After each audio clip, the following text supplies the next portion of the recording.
Hi, and welcome to the Mortgage Broker Broadcast. My guest this week is Matt McCullough, and we're back for part two of Matt. Matt was a guest on the podcast, episode 46. So a few weeks ago, Matt was on the podcast, talked for an hour, got into a lot of detail, got to know Matt a lot more. And one of the things he talked about at the end was the pillars, the three pillars. So I really wanted to get him back onto the podcast to explore that a little bit more. We didn't talk about that at the time. Explore that a little bit more, talk about that, and then really follow that on with more about lead generation in social media. So, yep, here goes part two of the podcast. So, welcome back to the podcast, Matt. How are you? All right. Yeah, good. Glad to be back. Yourself? Good? Yeah, good. Yeah, very good. Thanks very much. Yeah, good to get you back onto the podcast. One of those we talked about and we went on for an hour, episode 46, I think it was, Matt. We had a chat and then discussions, and at the end it sort of seemed to be crying out for more. The feedback from the listeners and subscribers was they were interested to get you back on and explore a few things a little bit more about. Touched on the three pillars. We're going to have a look at that. We're going to talk about that, but then also as well just about lead generation, and we'll see where it goes. Brilliant. Fine, Matt. So just going back, like I said, to episode 46, the end of it, you start to talk about the three pillars, and you didn't really do any more explaining than that. You obviously gave them the names, but that was about it. So do you want to sort of take us back there and where you were at that time and sort of elaborate a little bit more about that? Yeah, definitely. Yeah. So for me, right, these three pillars are pretty much the way I run my, whether it be coaching with my staff, whether it be developing businesses with our third-party customers and our brokers alike, whether it be just creating a new piece of content or marketing for anything really. I always fall down to these three pillars, and these, for me, these three things that if you could literally build anything around these, as long as you follow, in my mind, this mindset. And just to give you a bit of a backstory, right? For every single product that we buy, even if it's free, anything that we get in this world, right, it is solving an issue. Oh, I'm going to eat an apple because I'm hungry. Issue, I'm hungry. Offer, get the apple. So I'm giving away there what the pillars are, but the three pillars are issue, offer, differentiator. So let me give an example of some of the issues, and we'll go into some of the meat and drink around what's important around it. So as I've mentioned, everything that a consumer, everything that is available anywhere is to combat an issue for me. Whether it be, it could be just something dead simple, a packet of envelopes. You're not buying them unless you want to post something, right? So, the issue is I need envelopes to post letters, cards, I'm going to buy them. So what's the offer? A packet of envelopes. Great. But are you going to sell more envelopes? Making it a bit different. And it's a boring example, but you can't, a differentiator there is just doing like a 2-for-1 on envelopes or whatever it is, or getting free stamps. But the point is, there's an offer for near enough every issue. Where brands and people alike can take it to that next level is essentially presenting your differentiator to that solution. Mm-hmm. So if I was to bring it to life in terms of, right, if I'm a brand owner, and in this example, I'm a brand owner and I am, let's say, a mortgage broker.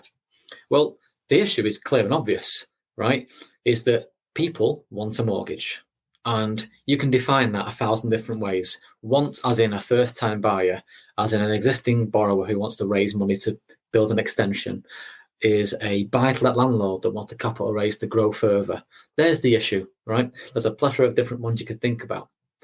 And then you think about the offer. Now, the offer doesn't have to be a lender. In fact, it's not the lender. The offer here is not what anyone else offers other than you as the brand.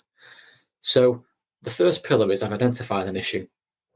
The second pillar is, how do I, as a provider of that service solution to that issue, promote that offer? So that offer being, okay, I'm a first-time buyer. I need a mortgage. Great. Well, I am Mr. Broker that specializes in first-time buyers. Great. There's 1,000 other one of them. There's loads of brokers do the same thing, right? So how, third pillar, how are you different? What's your differentiator to these people? What is it that you offer that could really attract the attention of these would-be buyers and borrowers, to make them buy into your brand, and in return, essentially become a lead generation tool. But I'll talk about that later. But they're the 3 pillars. So now the interesting part of that for me is if you talk that through, that can work with every single element of every single business in the world. So, it can work on marketing, so you can find out what the issue is, present what you offer, market why you're different. It could be staff development. Okay, what's the development needs? What do you offer? How can you be different to retain that individual services rather than lose them in the future to attrition for different employment types? If they move on, or you're trying to develop your people. It can be customer experience journeys. What issue have you found? What can you offer? How can you be different to your brand and your competitors? It can be taken across everything. And it's not something that I'm not claiming to be an expert here and come up with this myself. I've kind of like re-engineered something that I read about many years back in a book called Sales Simplified by Mike Weinberg. If you've not read it, it's brilliant. And it literally does what it says on the tin, simplifies the sales experience. This is an American chap that flew all over the US, selling all sorts of different things, printers, software, whatever it may be. But he always found out what the issue was and what was different.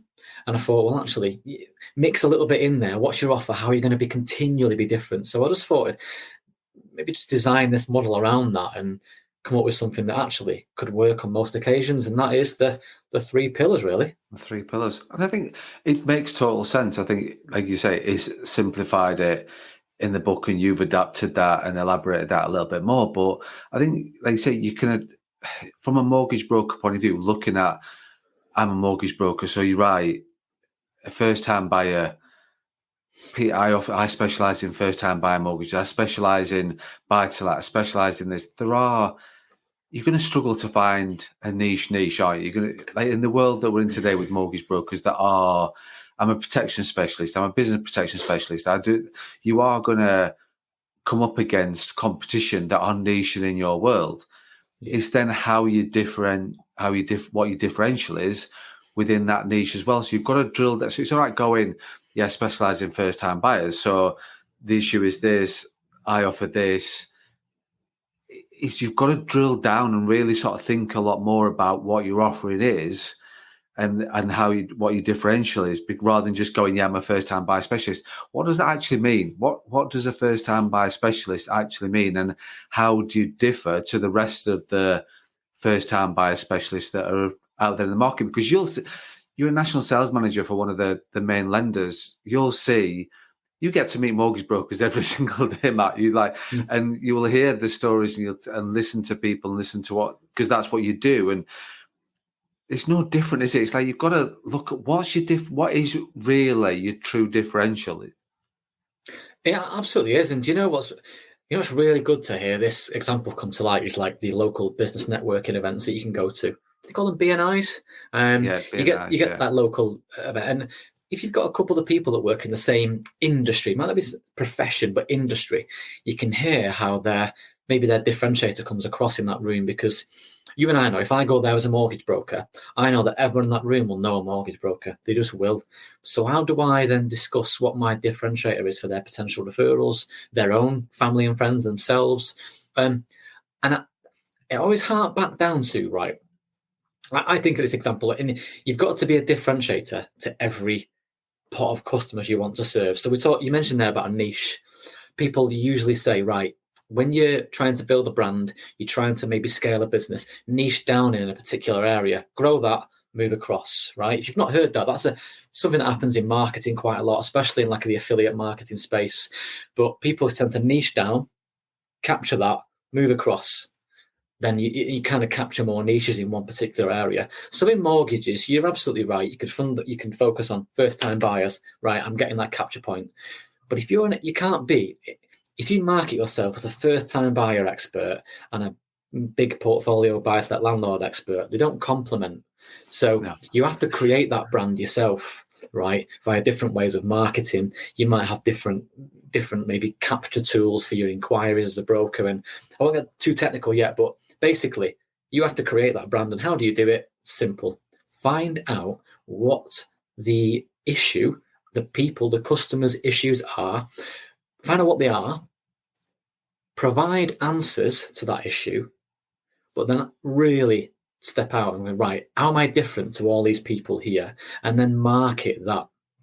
Now, some great tools that help that come to life, because people are probably listening here now thinking, right, that's great. I know what the issues are in the mortgage market. I know how to kind of offer that because that's what I do. But I just need help to finding out how I'm different, right? And actually, you've just got to understand what consumers want. That's the differentiator. It's dead simple. What do different types of consumers actually want? And for me, from my old background, working in telephony many years back, I worked on sociable hours, 12 till 9 and stuff like that. And I found a lot of my customers, telephony based, were in the evening, 7 till 9. So guess what I did? Focus my time on my outbound campaign in the evening, because I knew my customers that wanted my service were not available any other time of the day. I can give you the best offer you would ever seen, but you can't get hold of me and I can't get hold of you. So what's the point of me focusing my efforts on that first 5 hours of the day or 7 hours of the day? So I understood that niche. I looked at my consumers' issues. I found out what I was offering, and I just picked myself as a bit different. Why am I different? I'm offering the same as all these people over there, but I'm available for you 7 till 9 every evening, where others are not. That's my differentiator. It was boring, but it was simple. So I think the big thing there is, well, how do you market that? Because there's so many different people that will tell you so many different things. I mean, you would have seen people like, I don't know, promoting get more capture on Facebook ads, using YouTube,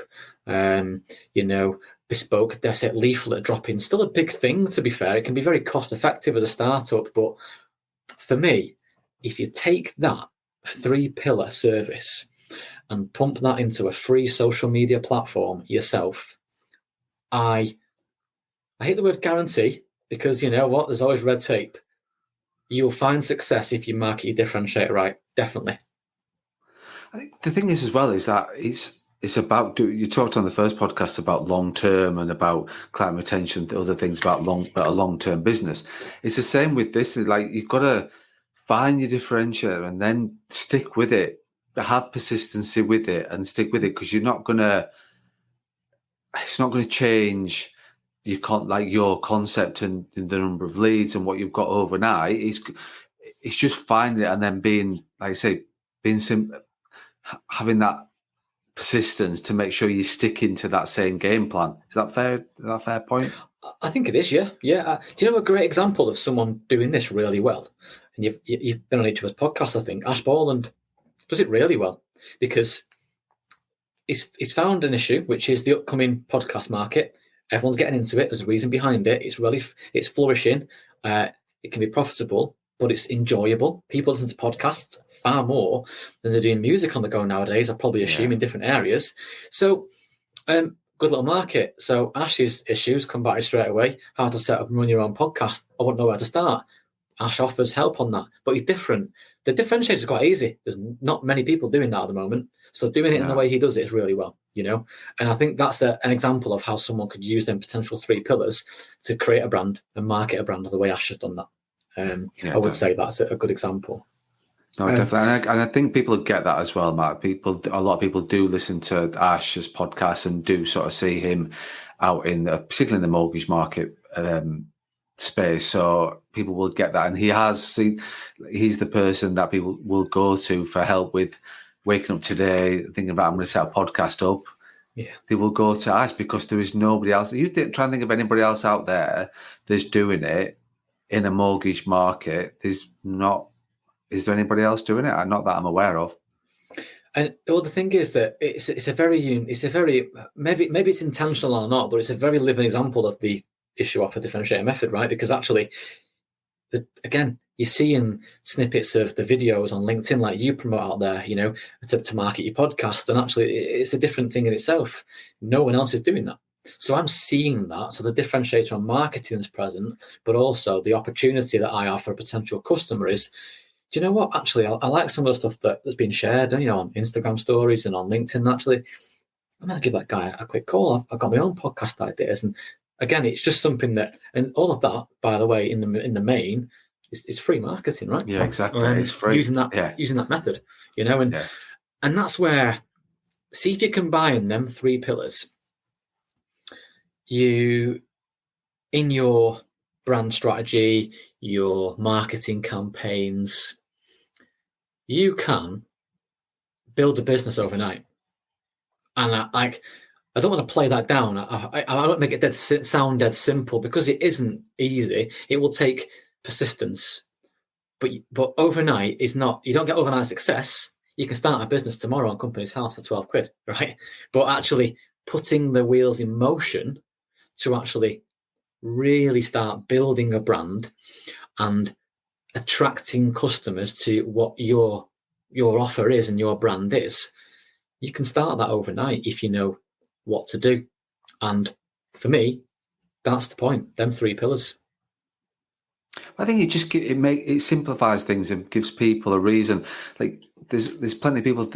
So when I talk about mortgage brokers and they're doing the marketing and getting the personality out there and all these different things, it's very, oh yeah, I'm going to do that. I don't know where to start. Yeah, I'm going to do that. I'm going to do that tomorrow. Yeah, this month, this quarter, this year, this is what I'm going to do.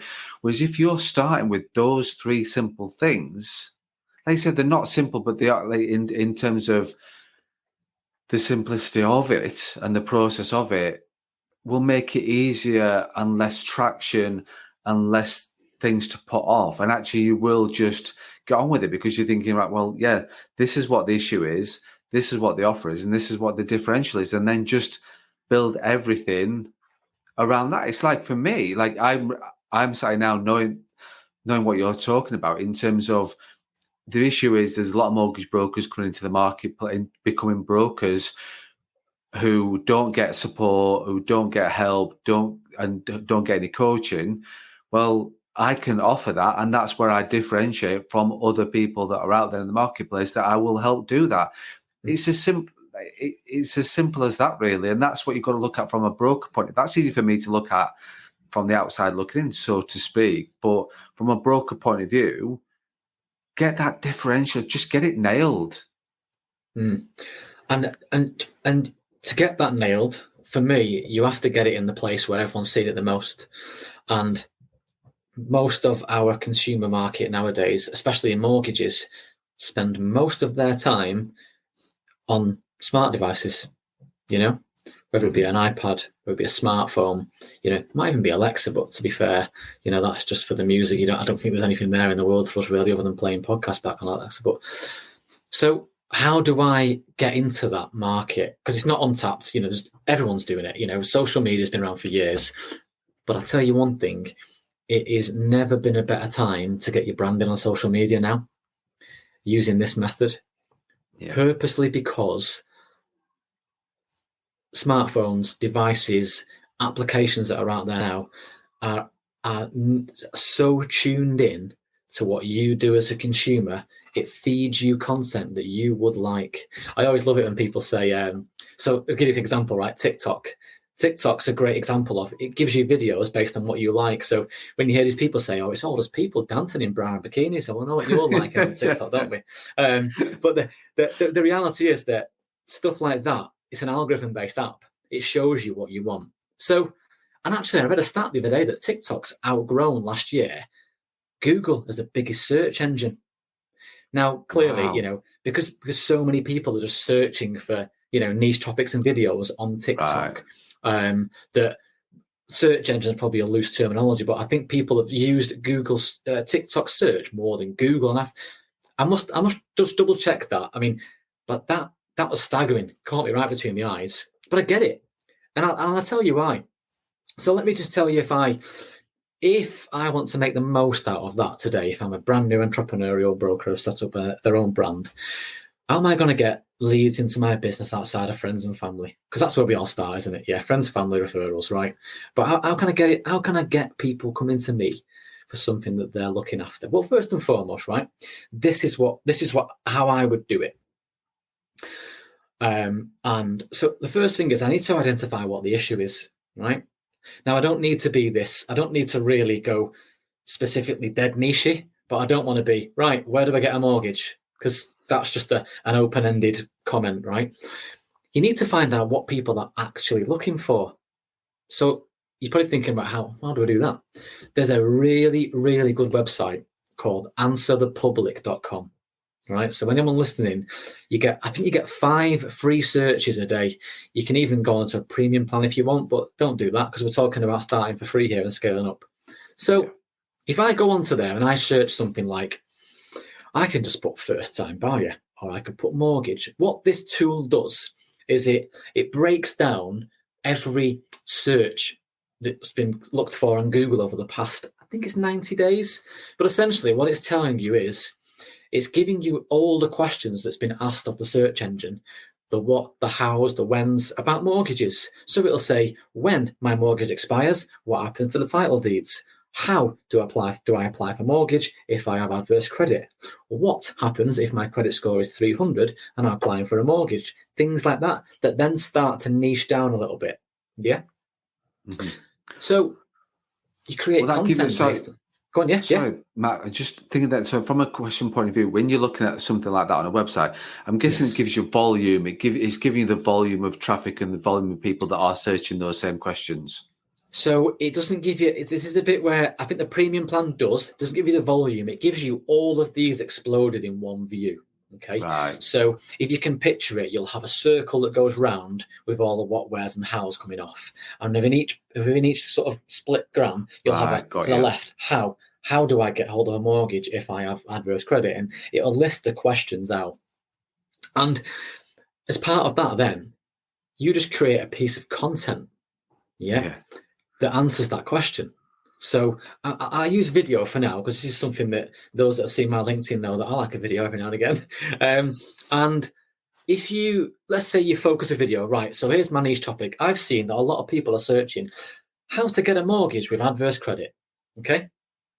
And again, that, for me, it's a bit broad, that term, but let's keep it for that for now. Let's say it's a video content, dead simple. How do you get a mortgage when you've got adverse credit? You make a short 30 to 40 second video clip around a specific area of adverse. So you can niche that down into how to get a mortgage if I have a default or a CCJ, or, I've just exited an IVA, whatever that may be. And give people hints and tips on, right, who to contact, what to look out for, what potential solutions that you may or may not find. So, for example, how do I get credit? How do I get a mortgage if I've got an active CCJ? Okay, great. So first of all, the video starts with your options are going to be limited, but they're not impossible. Second of all, what have you got to look out for as a potential consumer? What was a CCJ about? When did you get it? What's the next steps? And that's the key, the call to action, which is the offer. Because there's plenty of mortgage brokers out there that offer the service. However, if you need to know what your credit's like and state of affairs at the moment, you can either call to action, give the broker themselves doing the video a call, or you take it a little step further. So you with me so far on that little? Totally. There's some people out there that are doing a phenomenal job on what they do here, and I'll name them towards the end. But so then, what does that? Well, here's a question for you. Then, what do you see on every social media platform with videos? What do you see available on every single platform that has video content for you to do as the viewer of that? What do you see? Like what's subscribe to you can subscribe to that channel. Subscribe. So always a call to action, subscribe, because you're pushing that out then. What happens then is these people that are liking and subscribing, you're getting bought into their algorithm. Every time they log onto that app, they're seeing your and related content. So over time, they're going to start to see things come your way. This is how I've stumbled across various different mortgage brokers on platforms like Insta and TikTok, because I've liked different ones. And all of a sudden, I get loads, and it's great seeing how people do things differently. But I'll tell you, the one thing that everyone does, link in bio. All right? Okay. Yep. And this is a free thing that everyone does here. And it's brilliant because, do you know what? You could do anything you need to here. Your link in bio could be your contact services. It could be, I've seen the great ones offering, free trials on credit file bureau, which is great, because then you can kind of warm the customer up before they get there. They meet you in terms of, if they do meet you, they've got a credit file already based on your link. But I suppose, how do you make that work and how do you get people coming back, right? And for me, the differentiator in this scenario is offering something for free.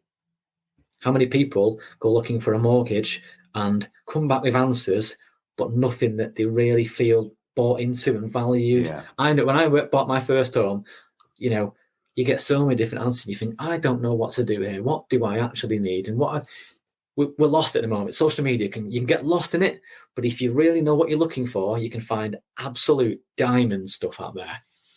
And there's a few people that are doing this really well at the moment, and they're creating, it might be like a short 10-page guide on something like Canva or maybe a paid Adobe service that they've got. But that's the freebie.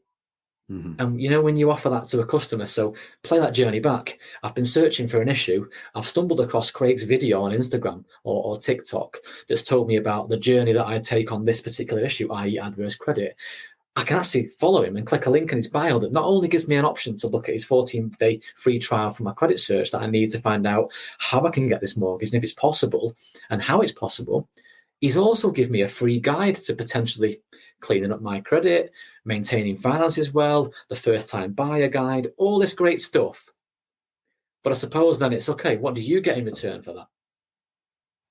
And the key for me there is contact detail capture, right? Because you then make that a bit more techie, that journey, and you then capture them customers' contact details in exchange for your freebie.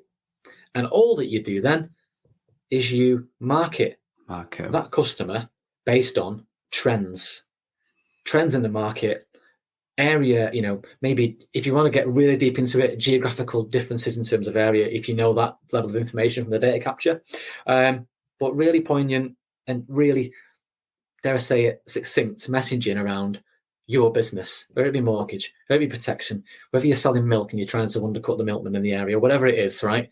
That's for me is a differentiator. Offer a service that no one's offering in terms of a freebie, something that catches the eye, something that's tangible they can keep hold of, that's got you and your branding on, that then you in exchange for that, thanks, Mr. and Mrs. Smith. Here's the guide. By the way, and then next 5 days, you can email them a subject. You can, the news that's changing in the market, it could be something like really simple, if you've got like a 3-question form, tick the boxes, mail goes out based on the preferences. Yeah. I think the thing is, well, it's not, I don't pitch at that stage again. It's still giving them more information. So even though I've got the data, the last thing that you want is you've got the data. So there's my free guide. Thank you very much. I've got in exchange, I've got your email address or your postal address or whatever the case may be. What I've seen brokers do is then a day later, they're picking up the phone saying, and then pitching or email and then pitch. It's like, no, you're missing, like, you can't sort of like, it's like dating it. You can't just go like, oh, there you go. Like, it's just straight in there on the second day. And I think you've got to court people. You've got to sort of build up that trust and build up that rapport. And probably Day is not a great example, but it was just something that was going on in my head at the time. But it's a perfect example. I use that analogy with my guys. I say to them, if you're going to get a new firm on board, right? For any brand, not just Aldermore, but if you're going to get someone new on board, you're going to want them to, the analogy is marry you, right? They're going to want to buy into you, create a marriage with you in your business, okay? Yeah. Some may say marriage is won and lost on the first date. I don't believe in that. I think that you've got to, I know first impressions definitely carry a substantial amount of weight. However, you've got to take your time. You can't then capture that customer's details and go straight in day 2. Like, right, great, I've got mortgage business here. What do you want from me? What can I give you? You have to coerce that in a nice way. And this lead generation sort of journey here, based on the 3 pillars, at this point in time, is all free. All that you're investing is your time. So you can't sort of act on that, dare I say, like you would do a paid lead, because you've made an output there and you want to probably trying to step it up a little bit in terms of conversion. These are people you're trying to attract. So think of the email campaign that you might do on the back of capturing details, more of an informative newsletter campaign. Yeah. That's there to drive interest and thought, provoke thoughts, which will then in turn provoke questions. And that's where your opportunities come for business. Yeah, no, totally agree with you. I think that's the thing, is that it's just about timing with regards to information, giving information. Don't think, because brokers ask me, well, when do I pitch then? Is it like my 3rd email, my 3rd newsletter? It's like, no, you've got to build, like, it's not about, you're not building this up to pitching, because giving out free stuff, doing all the things you're doing, building up rapport, building up trust, customers will choose to come to you. And when they choose to come to you, you've got a client for life. You're really going to have to work hard to then push them away. And it's about building that. Keep, like you said, doing the newsletters. Do you do quarterly newsletters? Do you do monthly ones? So just around what you do, and you can actually break those clients down like we do on we've got equity release clients that have inquired with us or asked for the guides, and I think I'm using that as an example, which is a bit niche kind of thing where clients ask for the guides. We've sent the guides out, and we just send them quarterly newsletters around the world of equity release. We don't, because we don't pitch in that. We don't sort of say, right, we don't follow up with calls and things like that. It's just giving him that information. So we look like we're the provider of choice. We know, we obviously we do know what we're talking about, but it's giving that kind of impression that, well, they've got 5-star Trustpilot reviews. Look, they know what they're talking about. They've been very informative without any being pushy or anything like that. That's what clients want in this marketplace when there is so much choice for clients to go to in terms of solving the issue that they've got. Yeah, you're right. And you touched on a really important point there, Trustpilot reviews, because at this point, what we've discussed so far doesn't even come into my current customer base and how they feel about me. And I think sometimes that, there's a time and a place to sort of promote that. And I think that clearly, if you've only got one review and you've only been trading a month, it's great news. You've had a 5-star review on one customer, but, you don't need to make a song and dance about that. And people don't, they're right in the mind. But I think the time and place for the reviews is in the material that you push out. If you've got a subscribed newsletter, because you've got somebody wanting to know more about you and your brand already. Now what you're doing is substantiating the proofs in the pudding. So here's an informative newsletter about, all things mortgages or whatever. But actually, as a quick tip, here's our 5-star reviews on Trustpilot. Here's my business this month. And actually, if you do want to have a conversation, here's how you do it. It's just you'll find people, will warm to that over time. The big thing is acting on the market, and the industry around us. I always think a big thing for me is news articles. And I say this to my team all the time, if you get a news article in your, because we get the industry press, right? You must get 4 or 5 emails a day. But if you find one that the headline goes, look at that, because it must mean something to me and my business, let's just for argument say, that 100% mortgages are back. Let's just say that came into my inbox today. I'd read that, you'd read that. And actually, if you then sent that to your customers, they'd all read that. The fine print will probably be for a very niche set of customers that more than likely hardly ever get the offer. However, it doesn't matter.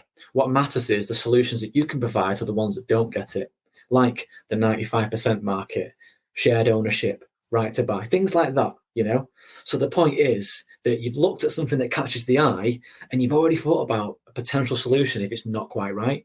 That's what I always look for.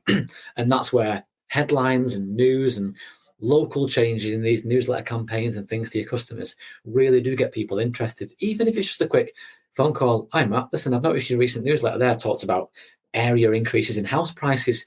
How does that affect me? Perfect. Let's have a conversation about it. That could be anything. Moving on, gifting to your fans and family. It could be remortgaging to make your house bigger. What's your current needs and circumstances? And all of that from a little newsletter, from a headline, from a local advert, from a local news campaign is mortgage lead potentially.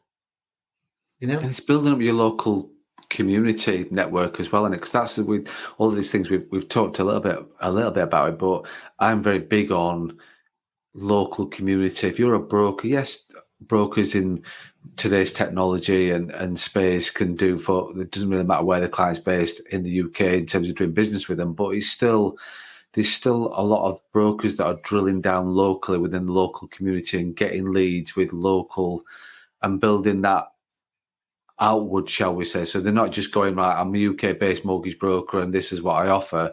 They're drilling down locally, first of all, to build that local brand and trust up and then build it outward. So the city, the village, the city, the county kind of thing, and then building it out that way. Yeah, and I think that's the best place to start. I know I've talked about the social thing there, but you have to run that in line with local. Because for me, if you are gonna start a new brand, and this is probably just where I love the phrase, the word accountability, right? And for me, it means so much. If if you can start a business that is thriving on customer to customer, person to person contact, there's no better way to really hang your hat on it and be accountable in your local area. Would you feel comfortable providing a subpar service to someone that you're going to see in the chippy, at the queue at the chippy? You're just not.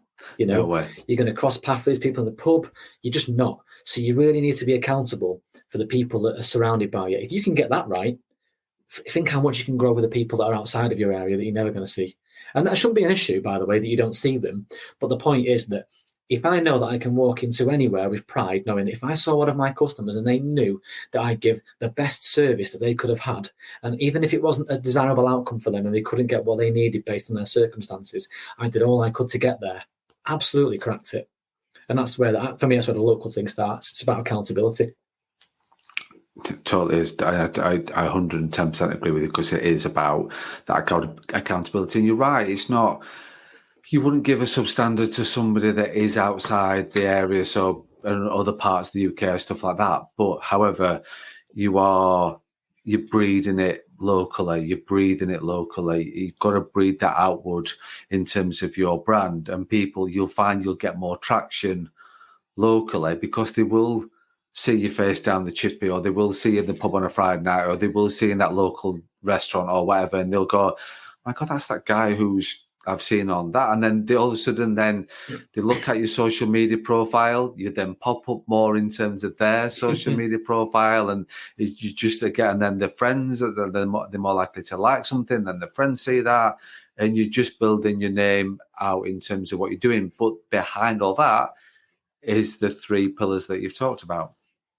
It absolutely is. Yeah, actually, a completely funny story about its accountability point. But I learned the hard way about this many years ago on holiday, right? And it was I was in Dominican Republic, right? And I'd never been on a kayak before, so like the brain box that I was, I decided to go kayaking the day the waves were up. I get into the sea in this kayak, and there was a chap in front of me with his kid, and I must have been, I don't know, 21 at the time, some years back. And I couldn't control this thing. I'm like, you're going to have to move. Like, it's going to hit you. And I hit this guy on the head with the front of the kayak, right? Now, it's like a little bump noise, right? And I'm thinking, oh, my God, what have I done here? Anyway, he was all right about it. But at the time, I was a little bit like, it was so much easier for you to jump out of the way in what was waist-high water for him.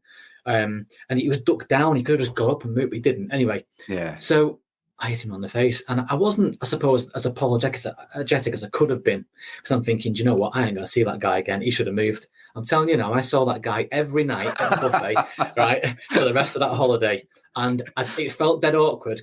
I didn't want to go up and apologise after that, but I just kind of like swerved him, the complete opposite of what he did with the boat, really. And I felt, so at the time, I'm thinking, right, if anything like that happens, I give two scenarios. If I've messed up on the spot, I fess up, I do what I can to make it right, and I apologise. Second of all, I avoid the situation. So that's why I'm big on accountability, because otherwise I'm sure you're following me around the holiday for the rest of it.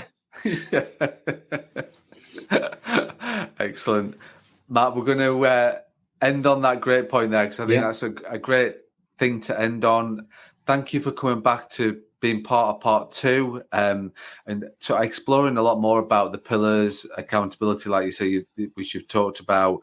I think we've got to know there's a lot of things for people to take away from this. The first one there was, the second one just as much, if not more so. And I think like now it's like what people do and how accountable they are for themselves to take away and think, do you know what are these three pillars? How does it affect me? How do I find my differential? And then build on that from there. So I really appreciate all your input, mate. I really do appreciate it. Yeah, not a problem at all. And any listeners that want, if they want a quick chat with me around, any of the, where do I start with this? What can you give me some pointers around? Maybe, how do I maybe enhance my profiles, and how do I even start with looking at things like Answer the Public? Just give me a shout on the socials. My LinkedIn stuff and my Instagram is going to be no doubt tagged to the campaign that you push out with the podcast. More than happy for people to get in contact for a quick chat on that, and I'll tell you how it can work. Definitely. No, you will get tagged in, mate. So they say encourage people to reach out, and as you do anyway, and you will be accountable and not dodge those comments and people reaching out to you. So No, absolutely. No, thanks for that, mate. And like I said, we'll get you tagged in so people can make sure that we get any feedback and stuff like that over to you. So, but Matt, thank you very much for your time yet again. No, thank you. It's been great. Take it easy.